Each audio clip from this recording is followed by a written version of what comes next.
Assalamualaikum warahmatullahi wabarakatuh. Perkenalkan, nama saya Sabrina Lukita Siswadi dari Prodi Akuntansi semester 3 2019.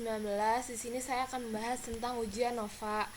Ujian NOVA itu adalah analysis of variance, merupakan pengujian dengan menganalisis variance. Apabila pada uji T jumlah sampel yang digunakan adalah 1 atau maksimal 2 sampel, maka pada ujian NOVA sampel atau variabel yang digunakan lebih dari 2. Nah, one way ANOVA atau ANOVA satu arah itu adalah jenis uji statistika yang digunakan untuk menguji apakah ada perbedaan rata-rata lebih dari dua variabel yang bersifat bebas satu sama lain. Uji ANOVA dua arah atau two way ANOVA adalah jenis uji statistika parametrik yang bertujuan untuk mengetahui apakah terdapat perbedaan rata-rata lebih dari dua grup sampel. Berbeda dengan uji one way ANOVA yang analisisnya hanya berlangsung satu arah, yaitu antar pelakuan, maka pada uji two way ANOVA arah analisisnya berlangsung dua arah, yaitu antar pelakuan dan antar kelompok. One way ANOVA, contoh kasusnya mahasiswa FKIRC angkatan 2018 ingin melakukan pengujian efek dari 3 macam merek obat penurunan tekanan darah terhadap 3 kelompok pasien. Sebuah penelitian dilakukan dengan mengambil sampel pasien yang dikelompokkan menjadi 3 sesuai dengan merek obat yang diminum, yaitu variable value. Yang pertama, kelompok pasien pertama, pasien peminum obat merek X, kelompok pasien kedua, pasien peminum obat merek Y, dan kelompok pasien yang ketiga, pasien peminum obat merek Z.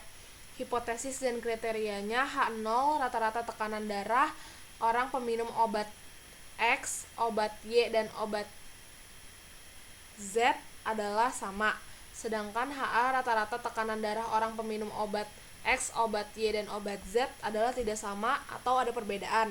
Pada ANOVA, syarat agar diterima atau tidak adalah sebagai kriterianya apabila signifikan lebih dari 0,05, maka H0 diterima dan HA ditolak. Apabila signifikan kurang dari 0,05, maka HA ditolak dan HA diterima.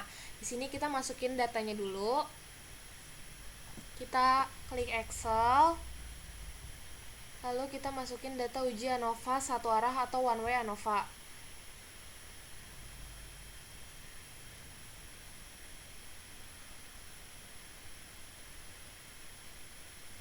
Nah, di sini sudah ada data-datanya. Kita ubah dulu ininya desimal biar tekanan darahnya nggak ada komanya. Nah, di sini kita ingin mengelompokkan kelompok pasien yang tekanan darah 125 itu pasien obat yang menggunakan obat X. Kalau yang di sini contoh-contohnya juga udah ada. Nah, di sini kita ingin mengganti obat X, kelompok pasien obat X, obat Y, dan obat Z. Kita ganti kode agar tidak bingung dan agar terbaca di SPSS-nya. Caranya kita klik transform, record into same variable, lalu kita masukin kelompok pasien ke variabel, kita klik OK, old and new value. Di sini kita tulis obat X, kita klik 1, obat Y kita klik 2, dan obat Z kita klik jadi 3. Kita klik add, lalu kita klik continue. Oke.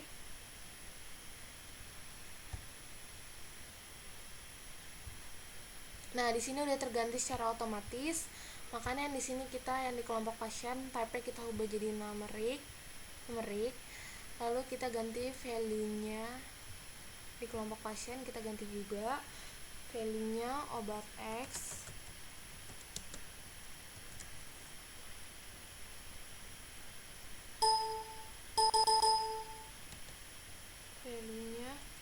Value-nya 1, labelnya itu adalah obat X. Maaf, ketukar.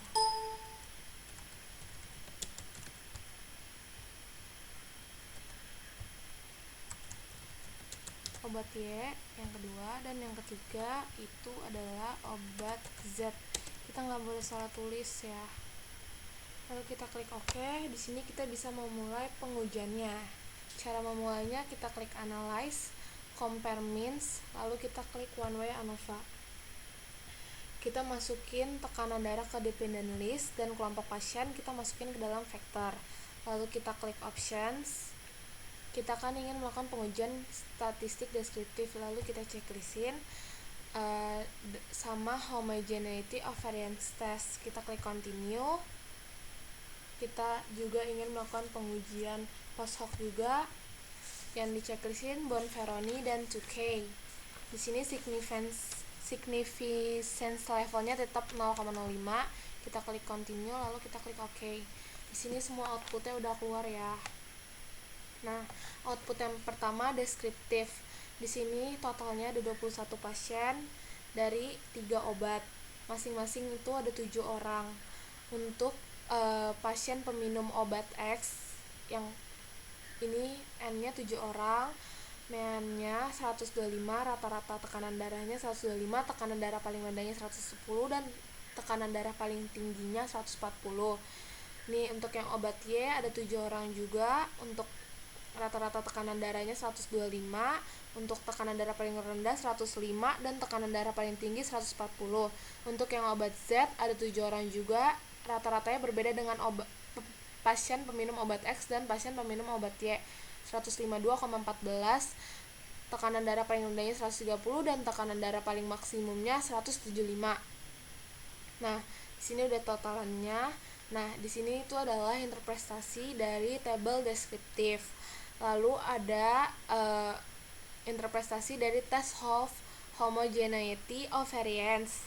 Nah, di sini sebelum kita ngejelasin yang test of homogeneity of variance-nya ini, aku pengen ngejelasin cara jadi sebelum kita ke output ANOVA kita harus cek variance of homogeneity.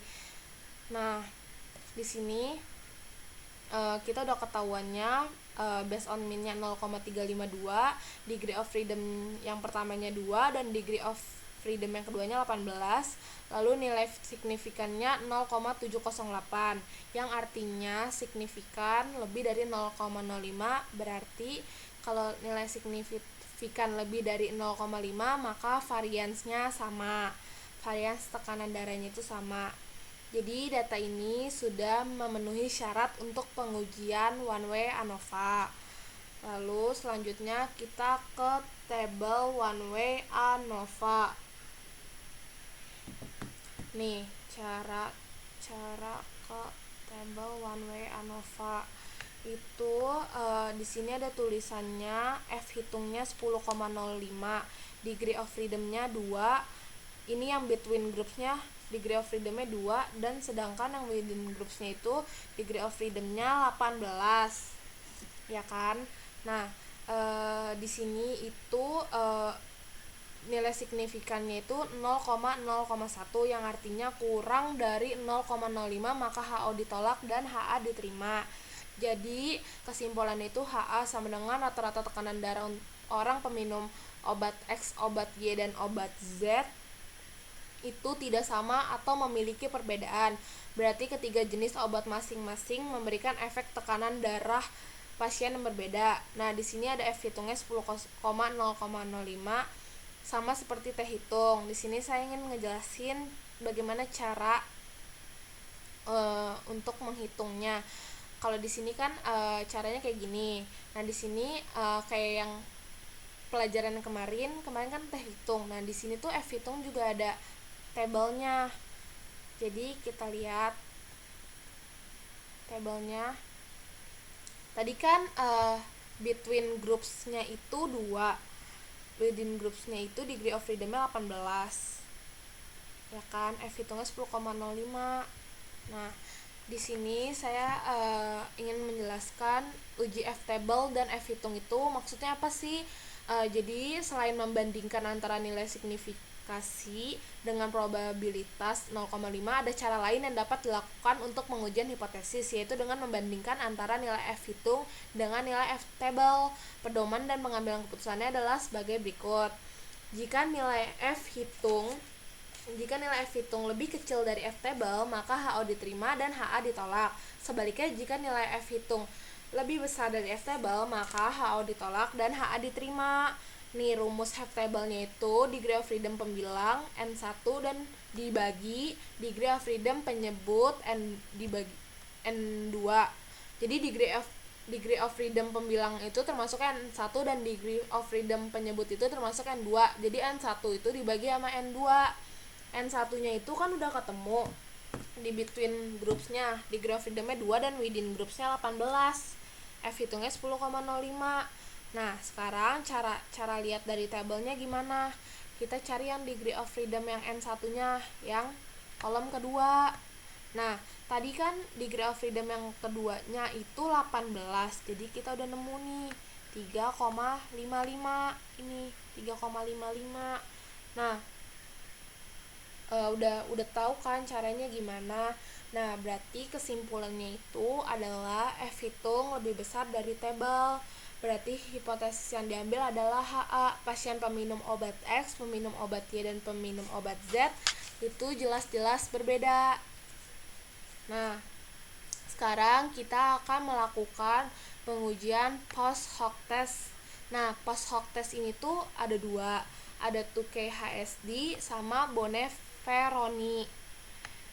Apa sih di sini kan kalian nggak tahu ya 2K-HSD sama Bonferroni itu apa? Nih sini saya ingin menjelasin 2K-HSD itu adalah pengujian perbandingan jamak untuk menentukan apakah dua rata-rata atau lebih berbeda secara signifikan dalam jumlah analisis variance. Pengujian perbandingannya itu menggunakan nilai signifikasi yang digunakan oleh SPSS yang secara default di sini 0,05 level. Nih, the mean difference is significant at the 0,05 levelnya. Nah, kalau Bonferroni ini itu adalah pengujian yang digunakan untuk menganalisa sampel yang sama atau berbeda pada setiap perlakuan dengan membuat perbandingan langsung. Diinterpretasiin aja untuk post hoc testnya. Untuk bagian yang pertama, nih saya ingin ngejelasinnya untuk bagian yang pertama 2K-HSD. Dan di sini ada kelompok pasiennya, obat X, obat Y, dan obat Z. Nah, di sini nih, ini kelompok pasiennya. Nah, di situ ada yang untuk peminum obat X dan Y.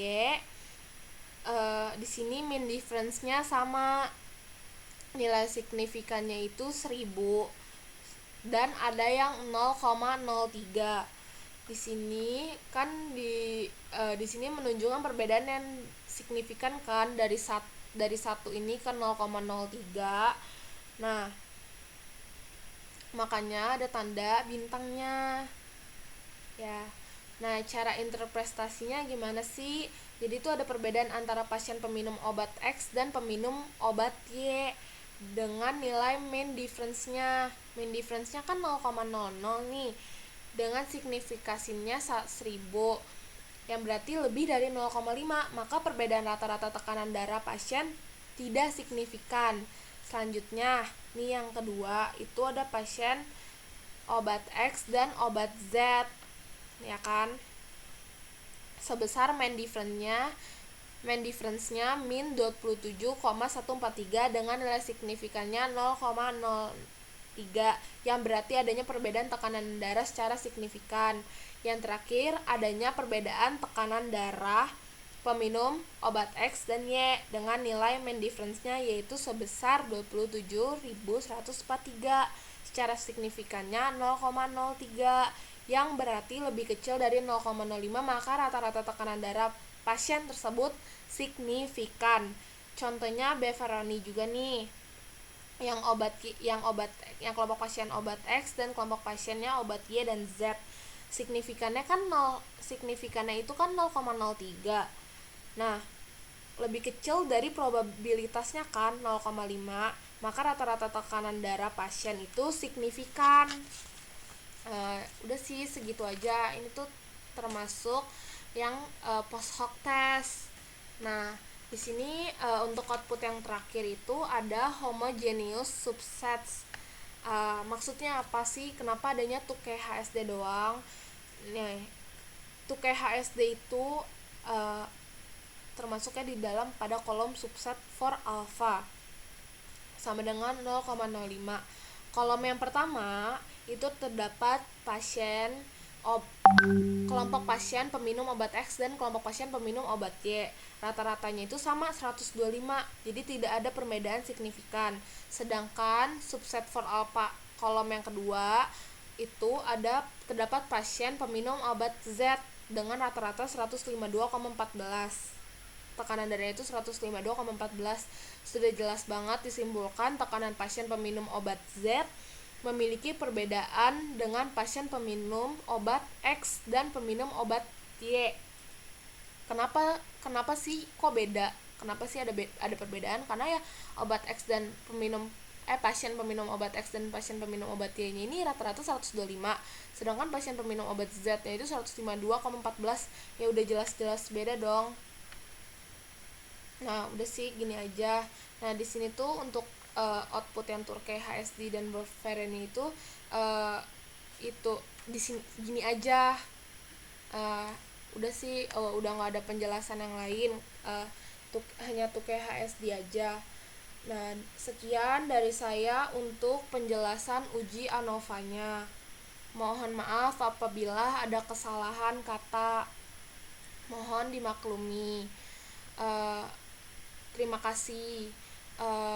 Wassalamualaikum warahmatullahi wabarakatuh.